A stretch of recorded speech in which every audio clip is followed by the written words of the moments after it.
Thanks, everybody. Good afternoon.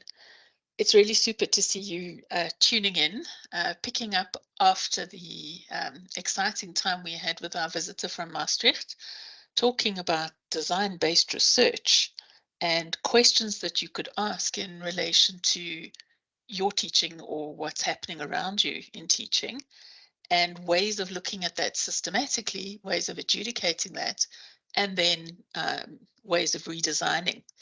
So I thought it was a good opportunity to return to our sometimes task of looking at developing a teaching portfolio that's meaningful and that will certainly be useful to you in lots of circumstances. Um, it's really useful to have a teaching portfolio that isn't just a bunch of papers and held together loosely so that if they drop, you don't know what's happening when. And that's what we've been working towards in the Teaching Portfolio series of understanding the technical aspects of portfolioing, particularly online and keeping all of your info online, and secondarily, what to actually put into it.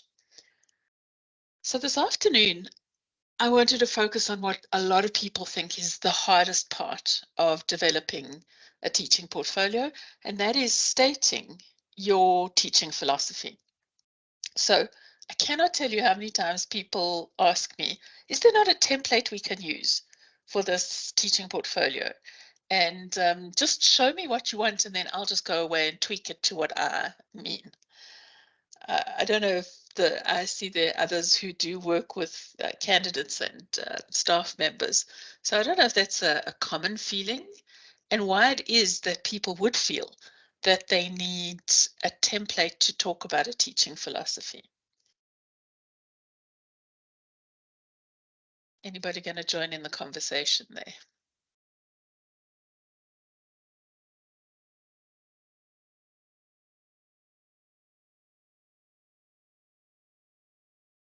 So maybe you can share with me if you would prefer to have a template. Yeah, Matty.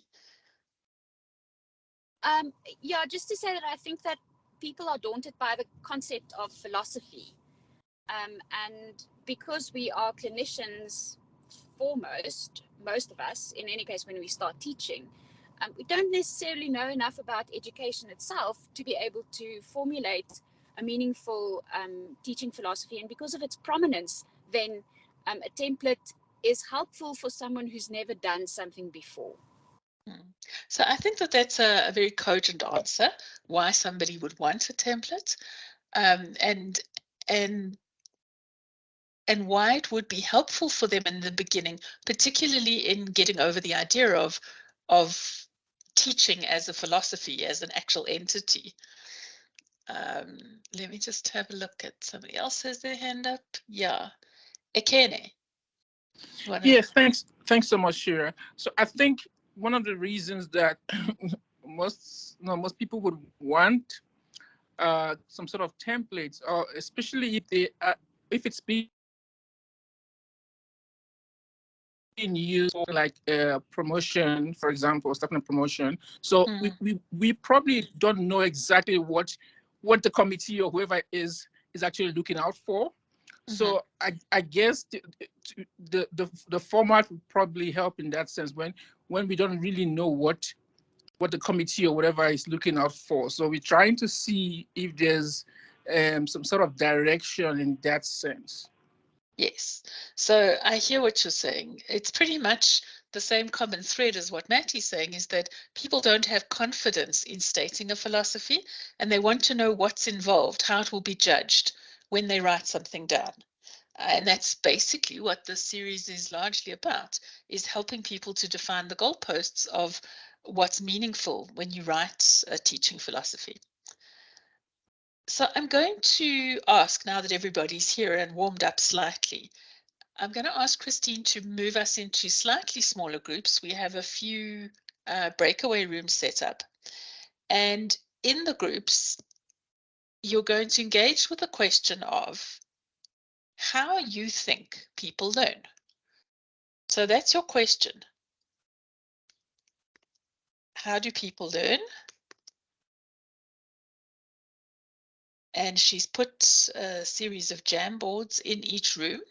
So if you have a look in the chat here and you open the link to the Jamboard, I'd really like you to stick your own sticky notes onto the board in your small groups. You don't have to come to a consensus. I just want lots and lots and lots about how you think people learn.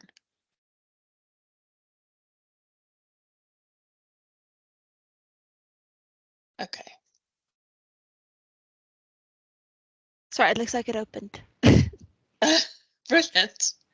You can start bringing them back in. Will do so.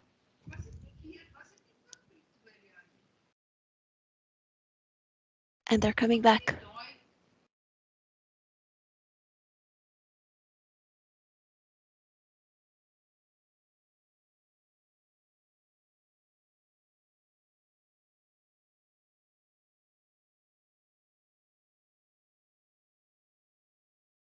They were a minute late anyway.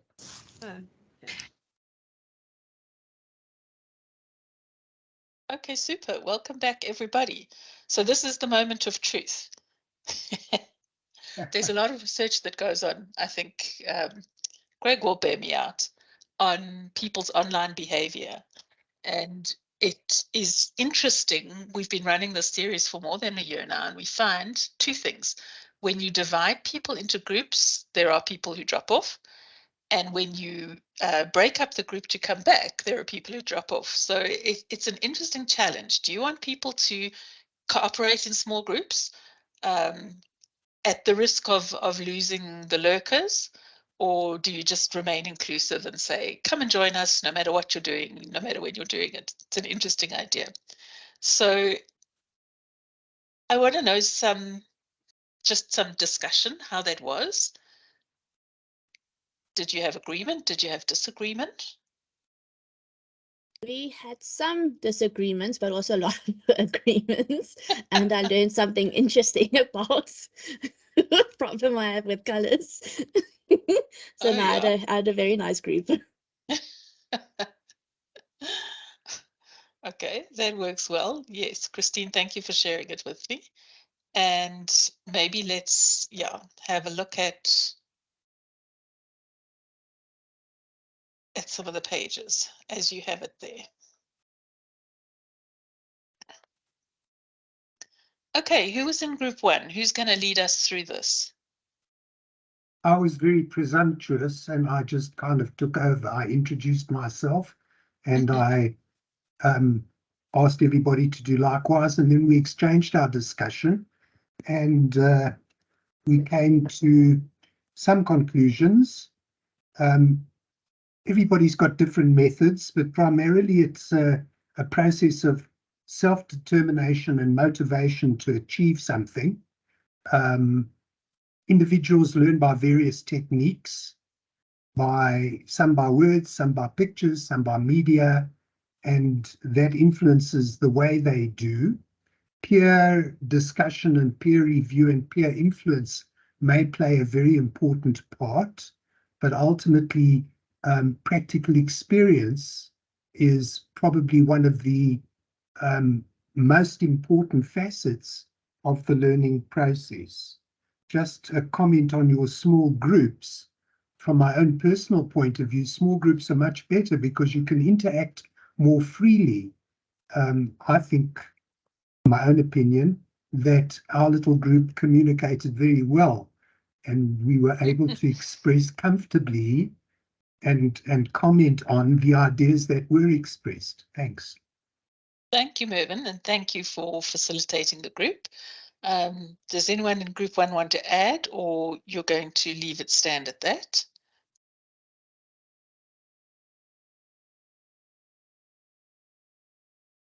Cool. Can we turn the page, Christine? Yeah. Who's going to speak for group two?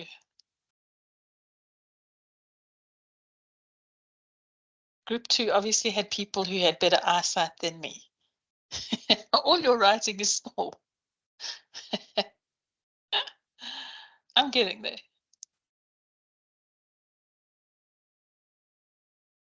Joy, go ahead.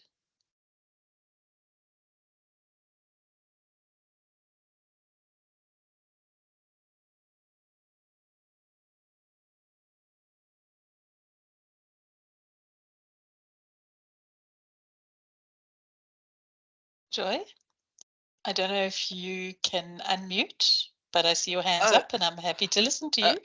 oh no, I'm sorry. I have to say that I was so busy learning to use Jamboard that I was just throwing out ideas, which turned out to be teeny weeny little notes. Oh, no, So that's that good. it wasn't really a discussion. The thing about Jamboard is that it's quite intuitive. So once you get the hang of a note, then you can add what people are saying onto the notes as you're going. So thank you for doing that for your group.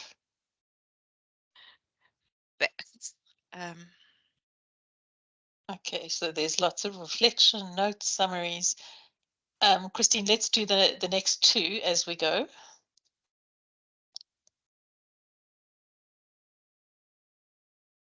Group 3 changed colors. Yes. Anne, go ahead. Tell us how the group went. No, we had quite a nice group. We were just like putting it down, the main themes that came out from what we were saying. But yeah, different colors. Yeah, I can see that. And you've got a range by observation, by solving problems. Peer learning is an idea. Jill? Go ahead. Sure, I want to go back to your comment or your question earlier with group 1 about, well, before you got to group 1 about what happens when you work in small groups. And I think that some people, and that includes students, are often intimidated by speaking in front of a bigger class, and they are more likely to contribute when the group is smaller. It somehow, I think, seems to be almost a safer space. Yes. So yeah, that's just my impression. Thank you. And I really appreciate that feedback, because we're going to tie it into how it is that we weave this philosophy from the thoughts that you guys have had into ways of thinking about how students learn. Christine, can we just look at, I think page 4 was the last one, was it not? Okay. Again, you're going to have to help me here. That's cool. Cram regurgitation, yes. Assessments when we align them with intended outcome, and then they know what they have to learn. So that's a guidance. Learning is more than memorization, and learning can occur outside the classroom. Wow, those are really profound thoughts. Have I missed anybody out? Was there another group?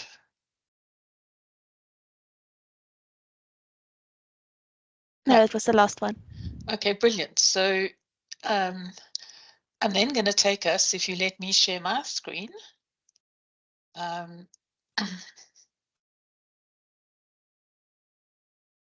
Into maybe a discussion of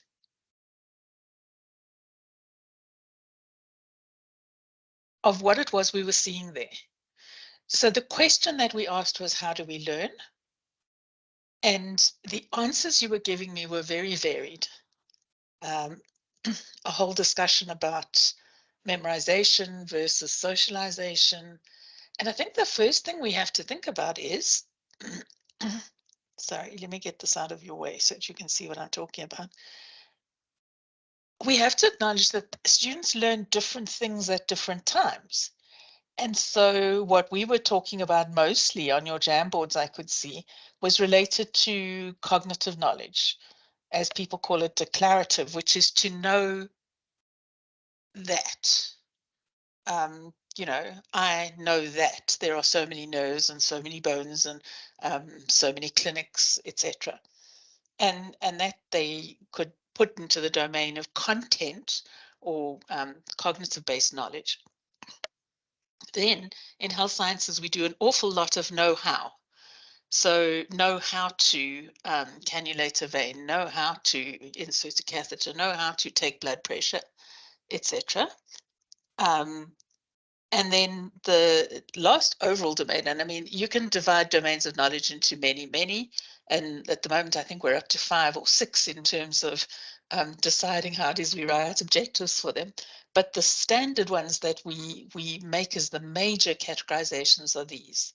So when we speak about the knowledge, skills, and attitudes that we want our students to have, those are the different kinds of knowledges that we're looking at them learning. So my question of how do people learn really needs to be broken down into how do people learn how to do different things? And of course, the obvious question then, how do we teach them so that they can learn? And maybe there's a relationship between teaching and learning, we hope, but that is up for discussion.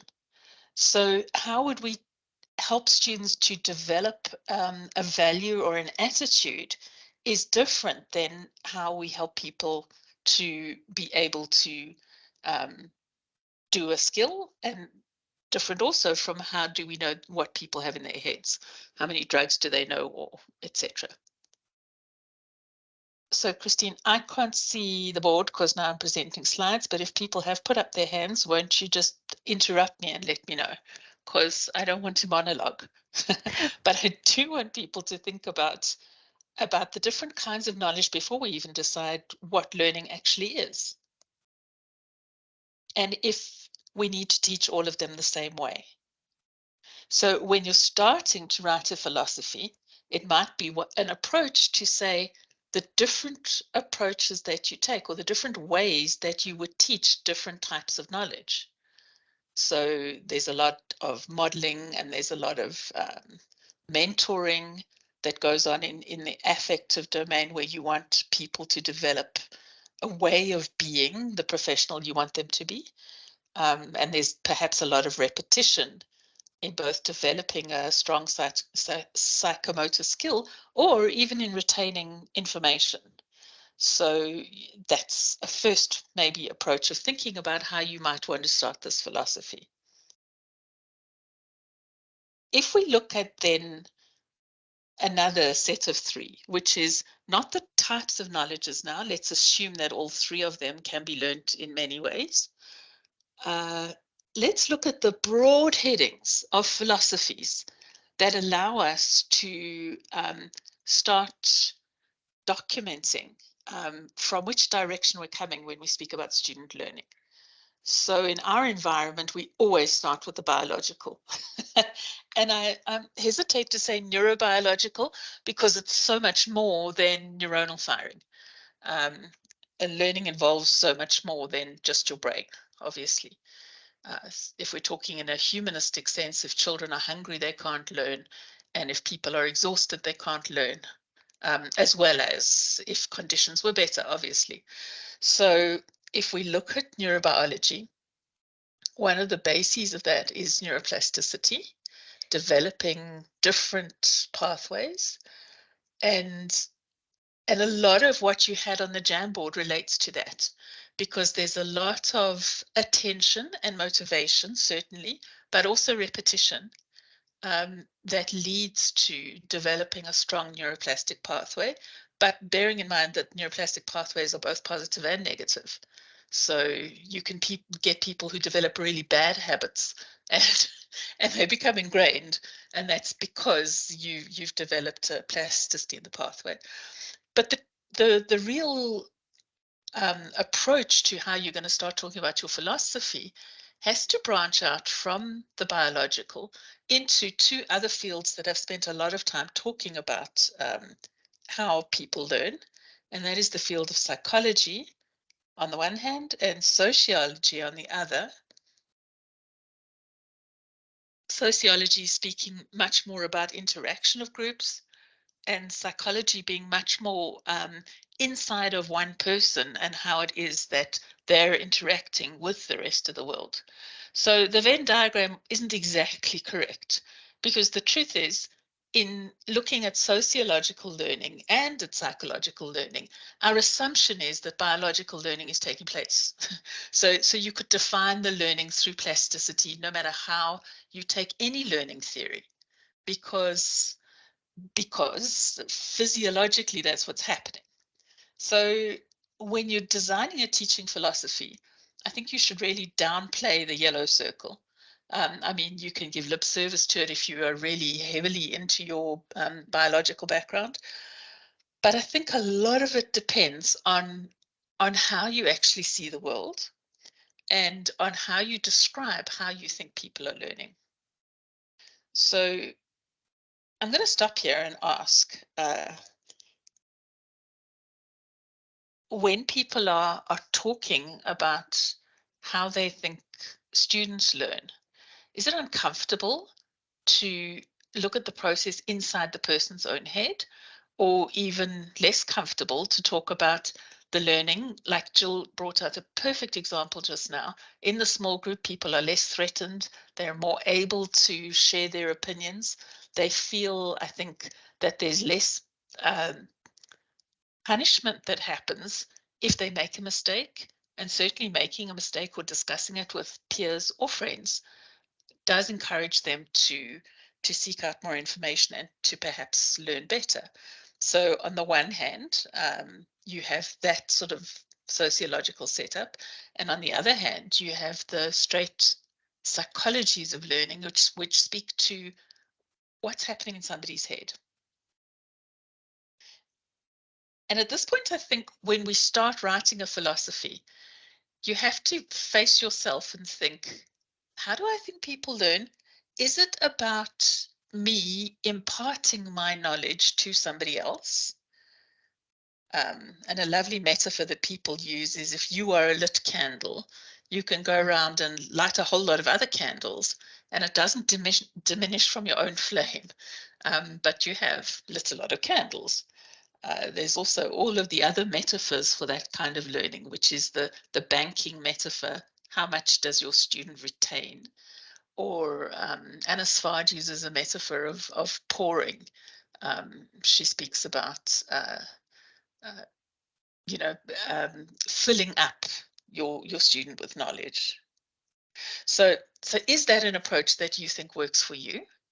That what you have can be transferred to a student, even by modeling and by demonstration, etc. Or are you going to take a different approach where you look at how people learn in relation to the classic constructivist idea, which is that knowledge is only knowledge when somebody makes sense of it in their own head? And in doing that, what they do is they take new information and they build connections with what's already there.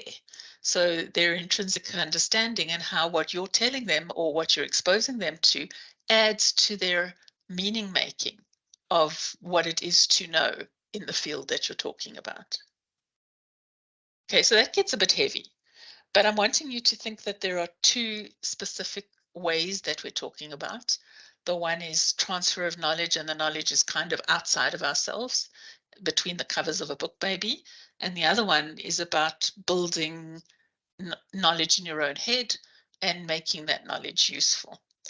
And choosing between those two options allows you to start rolling out your philosophy. And the reason why we don't give templates for this kind of thing is because people think differently about how people learn. And if you see that somebody's been very successful talking with buzzwords and saying, I like to teach in a student-centered way, and I believe that students should be allowed to make mistakes and then learn from those mistakes, etc. But when you talk about how you teach, what you teach, you say, I teach factual knowledge and I have a test, which is a multiple choice test at the end of it, and students either pass or fail, and they have a, that's how we consider whether they've come to learn or not. So you can see that there's a tension between those two. And when we start seeing philosophies like that, it seems apparent that people have looked up what they think we want to see or is acceptable as part of a teaching philosophy, but not bearing in mind what it is their own practice is. So to move on, I'm not going to belabor the point, and in fact this I can put up as a slide, but it's really your concept of how the world works as to what's going to guide the questions you're going to ask in your philosophy. And the two that I explained, the handing over knowledge versus the student building knowledge in their own head are kind of the two starting options. So you don't have to worry about all of this truth, etc., etc. I will maybe give you time to have a look at it afterwards if that's what you're interested in. But I want to work towards probably a lot of this information you've seen before, and that is, I want to give you a little bit of a chance to decide for yourself. So if you've got a note paper or a pad, or you're keeping notes in the chat or anything, speak about to yourself, where do you think you're coming from? Are you coming from this idea that students build in their own heads? And the implication of that is that each student is really building that knowledge differently.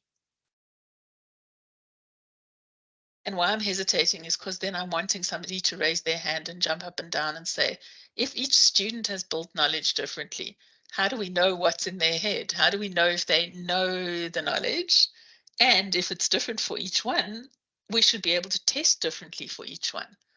So students should be able to show individualism in what it is that they know and how they know it, compared to knowing a body of knowledge which is perhaps outside of them. So what would you ask yourself? One of the first things is, why do you teach? Are you teaching because it's your job? Are you teaching because it's part of what you've been told you have to do? Are you teaching because you really want to share what it is that you know? So starting with the motivation, even if it's just facing yourself before you write the philosophy, is quite a nice way of thinking about it. And then the next thing, which is a fancy way of saying exactly what we were talking about in our exercise. How do people learn? So what are the things that help people to learn? And what are the things that inhibit learning or retard learning? Were chosen on purpose, really. So what holds people back from learning and what allows them to learn? And if you look in your own environment, what you think is successful and what's not successful, not only in your own teaching, but in actually the structure around you. Is there a classroom that is uncomfortable? Is the sound not good? Is the light not good? How do students learn in the particular environment they're in? Are there bathrooms around? Is there a canteen? You know, all that kind of stuff too.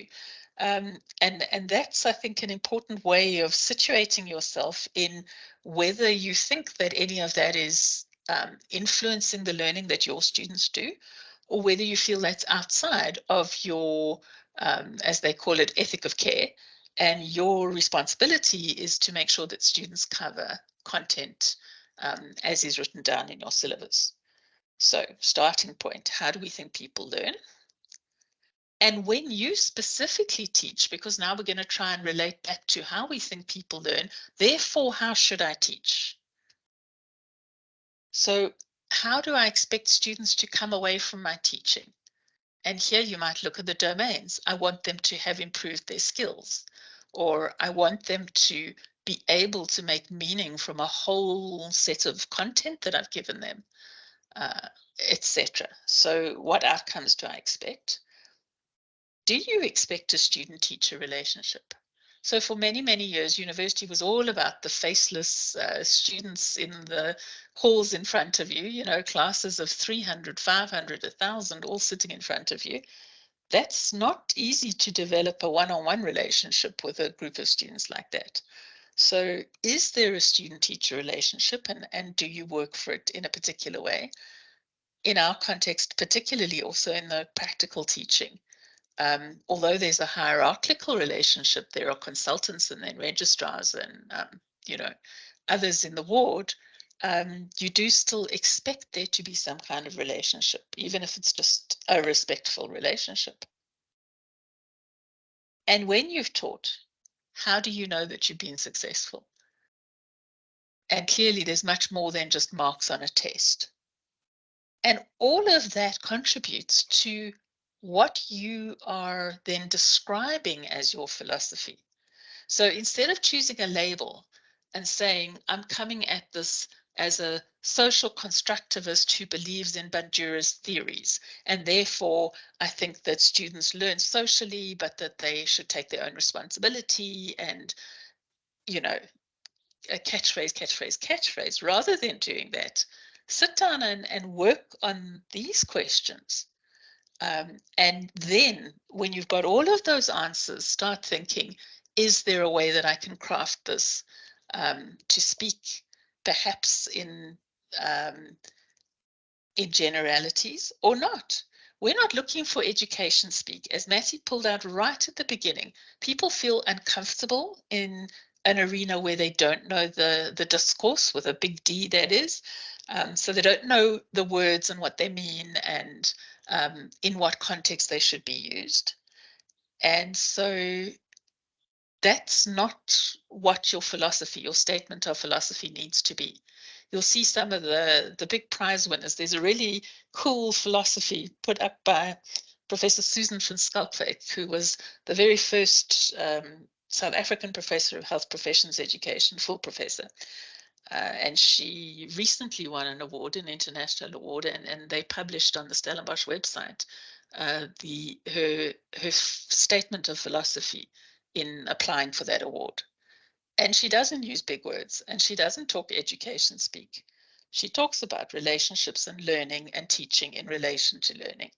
And I think if we can get that idea across, that that's what's important in a philosophy, then I think people will feel also less constrained in what it is that they give us. So to finish off, if we're going to try and label really more habits, attitudes, and methods, so this is the space where people start saying, well, I believe in student-centered teaching, and therefore I ask questions. And that's problematic, in that exactly what's happening here is I am talking to a screen where I can't even see hands, and you're letting me talk instead of jumping up and down and interrupting and asking questions. So We I'm have going to... one Yeah, comment okay. in the chat room. Would you Okay, like me and to that read it? is... Yes, please do. People learn by doing. Just knowing facts doesn't mean that people know how to apply those facts in the real world. Experience helps a lot more to how we learn, as it teaches us to apply what we have learned. And that is from Simone. Okay. So Simone, thank you for that contribution. And in your experience, which is a very tactile, I think, and creative experience, that's a really interesting approach. And it shows clearly what philosophy, what worldview you're coming from, and how you think people learn. And that is the statement of philosophy, as you have it right there. So once you've spoken about perhaps maybe cognitive knowledge and psychomotor knowledge, don't leave out the idea of axiology, which is, and you really don't have to use the words, how do you show your core value, your code of ethics, and how do you model that for your student? And a lot of the sessions we've had towards the beginning of the year, especially with Prof. Cook, in talking about developing a contract between you and your student, and an accepted relationship in terms of the code of values that are appreciated in the circumstance that you're in, for example, say a hospital ward. So those things are important, and that could be part of your philosophy to talk about that specifically. Okay. So without giving you a template, the questions that are important are those that we've covered now. And when you're trying to build your philosophy, perhaps you can start with a statement of purpose. So as my role as a teacher, these are the things I feel are important. And what do you expect your students to do? Are they supposed to sit and listen to you? Are they supposed to interact? Are they supposed to come up with their own ideas? Are they supposed to, so there's a range of ways that you would hope that your students would react. And then how do you know that the learning has happened? Now, sometimes, I mean, oftentimes in our circumstances, you don't have control over that assessment, the formal assessment, but there are other ways that you can help students to know whether they have learned for themselves. And then also that helps you to know if they've learned. And they don't have to be formal. So I think it's valued when you're writing a teaching philosophy to think of ways that you could actually tell whether your teaching has been successful or not. So I'm going to leave you there with some, hopefully, tools to be able to think about your philosophy and to think about ways of crafting that statement. Jill, I see your hand. Jill? Did you change your mind? No, my hand should not have been up, but I'm apologize. Okay. It was either an old hand or a mistake. Sorry, Shirley. No, it was a scratch your head, right? Yeah, I want to know if it feels less intimidating now. The idea of writing a teaching philosophy. So talk. Hi, Shira. This is Zodwa. Yes, hi, Zodwa. Sorry, just two things. I missed the last point that you made after assessment. And then my question is, who reads these philosophies that we write? And I mean, I don't know. We write them, and sometimes I wonder if anyone actually reads them, and what do they contribute to the promotion process?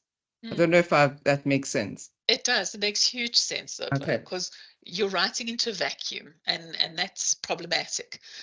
So the truth is, your teaching philosophy evolves as your career evolves, and you can use it for different things, not just for promotion. As I said, for application for awards or for centering yourself in terms of job interviews, etc. So it's a nice way to, for yourself, decide answers to all those questions. With particular regard to our Staffing and Promotions Committee, the entire committee is supposed to read the teaching portfolio as well as adjudicate the research portfolio. And because the committee is made up of heads of schools and other senior management, they have had, I was going to say, a certain amount of discussion goes into what is acceptable and what's not acceptable. So there is a group consensus over what counts in a teaching portfolio. And you might know that we have been working in the CHSC particularly on a rubric, which certainly is a kind of template idea of what people need to include and what counts when. That it hasn't actually been finalized yet, but the idea would be to try and make it easier for people. But the bottom line is that so I sit on that committee, and Prof. Mkuni, obviously, and I'm not sure if our new assistant deans will also. And the idea is that if there are things of concern in the philosophy or in the portfolio itself, then those are issues that are flagged and raised. And they are frequently raised. And there is discussion over whatever the point is that has been pulled out. So I think that part of what you're wanting to do when you're helping to guide somebody through a promotional process is to, first of all, encourage them to be honest. And second of all, to share in a structured way, as I've gone through it, what their process is. Because when you do that, then it's entirely evident that if you're running laboratory practicals, your philosophy of teaching will be different from somebody who's engaging, children in the community kind of thing. Perhaps, because that's just the experience that you've had. And yeah, it is entirely apparent when portfolios come through where people have obviously taken a philosophy from somewhere else and tried to sort of make it their own.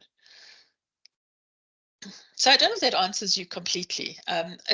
These are not portfolios that are just submitted and put at the bottom and not considered. They do consider them. The question is how, well, so my question really is, how can we make them count more? In other words, you know, could you get feedback from the committee, for example? I don't know, open for discussion on that point.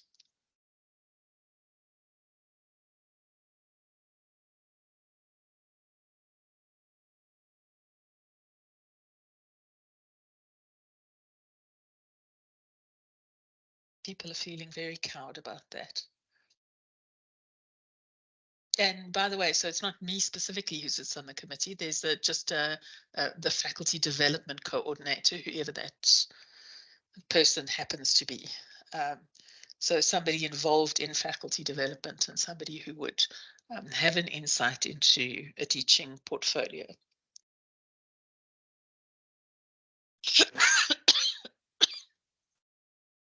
Yeah. So, Shira, I have to leave. I have a meeting now. But thank you very much. It was very useful. Appreciate pleasure, it. Jill.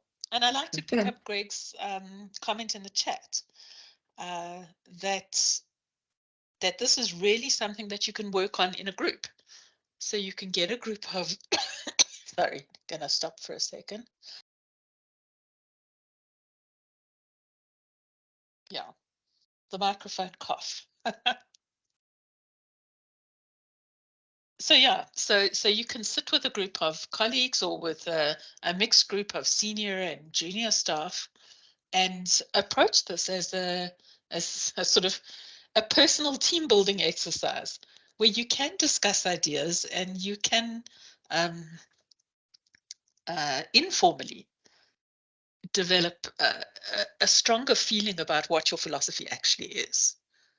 And I think that that's really useful. So thanks for that idea, Greg.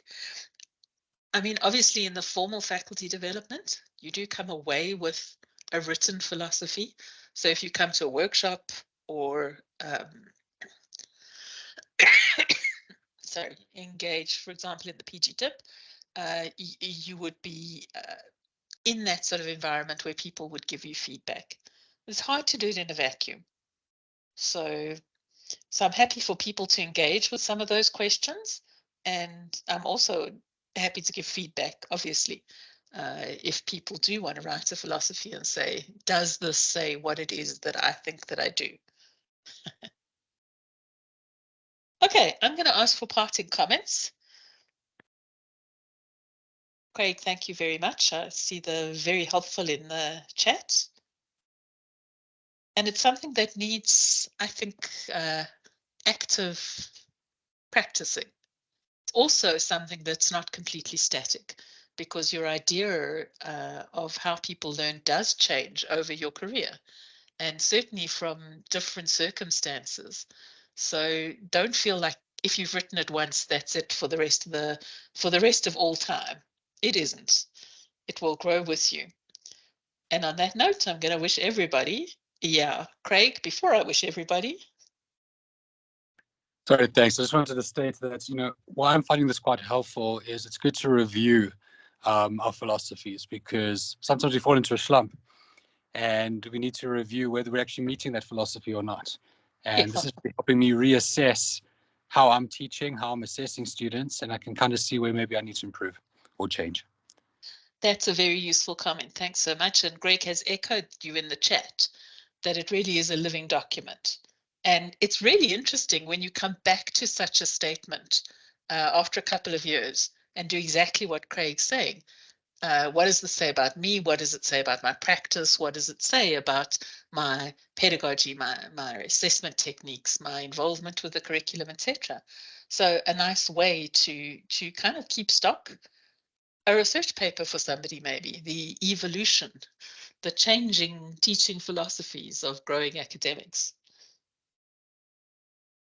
And so on that note, I'm going to leave you and wish you a very good afternoon. and encourage you to meet again with us next Tuesday.